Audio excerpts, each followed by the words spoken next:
Hi everyone, welcome to US Immigration Help channel. In today's video, we are going to talk about 2025 income requirement for sponsors. These poverty guidelines are effective March 1st, 2025.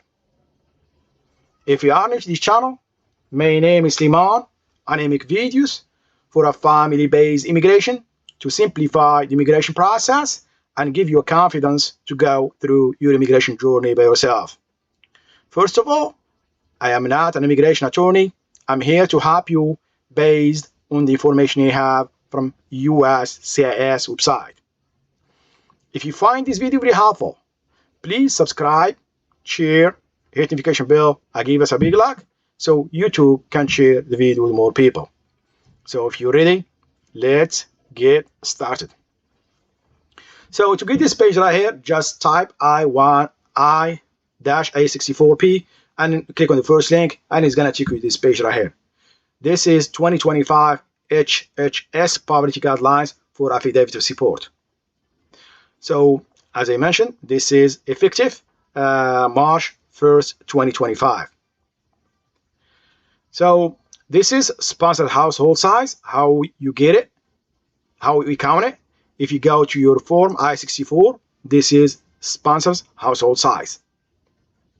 Let's assume now that you are sponsoring one person, which is the beneficiary with no children, and yourself, means you are household size is 2. The beneficiary or the applicant and yourself means 2. Here, for 2 people, for all other sponsors is 26,437 for 2025. I'm not going to talk about the Army, so I'm going to use only for all other sponsors. It's 26,437. But it does not mean if you meet this requirement right here that you are good to go. Make sure you are above this 125 of HHS poverty guidelines. Let's give you an example right here. Let's assume now you are sponsoring the applicant or the beneficiary and yourself. Household size is 2. Now let's go to your income. So you need sponsors employment and income. Let's assume on 2022 you made 18,000. On 2023 you made 24,000. And on 2024, you made 27,000. My question here, do you need a sponsor in this case? As you can see, on 2024, you made, you made like, you made enough money for this year.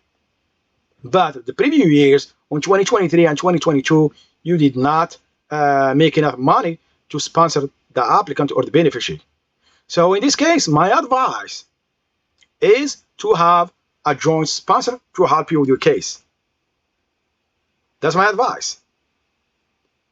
Now let's assume, let's go first to this. How you get this total income? This is not from your W-2s. It has to be from your tax return, from tax transcript, or your 1040 or 1040 easy. This is how we get it. This is how you get your total income. This is your adjusted gross income. This is what you need right here, number 11. So this is where you get your adjusted gross income. Now let's go back to household size. Now let's assume the beneficiary or the applicant has a child. Put it right here, 1. So now the household size changed to 3. So for 3 people, you need 33,312. So in this case, you will need more. It was 33,000. Let's assume now you made on 2024 34,000 right here. On 2023 you made 30, and on 2022 you made 20. Do you need a sponsor? Yes, but that's my advice. You need a sponsor because you did not make enough money during 2022 and 2023. Always assess your case before making a decision. As I mentioned, Trump introduced public charge, so it will be strictly enforced. So it will be better to have a joint sponsor than risk it. If you risk it, there is nothing will happen. It just your case will be delayed because USCIS will ask for a joint sponsor, or NVC will ask for joint sponsor, and then your case will be delayed. That's my advice. Now, let's go right here.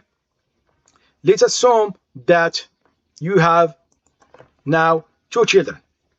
Now, the household size changed to 4. If the household changed to 4,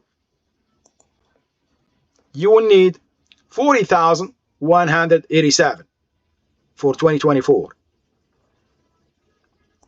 And if you check your income right here, for most recent year, you made like, how much was it? It's 40,000. Let's assume you made 41,000. And the other years, you did not met the income requirement. Do you need a sponsor? Yes, of course you need a sponsor. This is only my advice. Why? Because you did not met the income requirement for the previous years. So always assess your situation before you submit your form. Make sure you have money that above your income, above the poverty guidelines requirement, because it doesn't make any. It does not. If you made only 40,000 on 40,000 or 41,000, and then here, if you see the poverty guidelines shows 40,187, you still need a sponsor. At least it has to be. This is just the minimum. They're asking right here just the minimum. It must be at least above at least 6,000.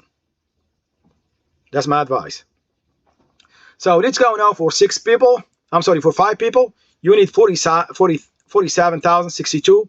For 6 people, you need 53,937. For 7 people, you need 60,812. For 8 people, you need 67,687. So for each person, you add 6,875. One thing I want to mention right here, when it comes to the form, right here, this is the most important thing right here, is the sponsor's household size. Do not double count, people, because most of people, what happen is they double the count, people. Let's assume that you file in 2 affidavits of support. Do not include them right here. If you file the first one at the same time, do not double count them. So they have to be, independent for each other. Now, one thing I always have a question about, where can I get my income right here? I already showed it to you, but I'm going to go ahead and show it to you again. Right, total income right here, they are asking right here, adjusted gross income on IRS form 1040 easy or 1040, not from your W-2s. This is my advice. How we get it, I already showed it to you. This is 1040 as the example. This is where you get it. Item number 11, you subtract line 10 from line 9. This is your adjusted gross income. You can get it as well from your tax transcript. So this is the end of this video. I hope you like it. If you do, please subscribe, share, hit the notification bell. Thank you, and see you next video.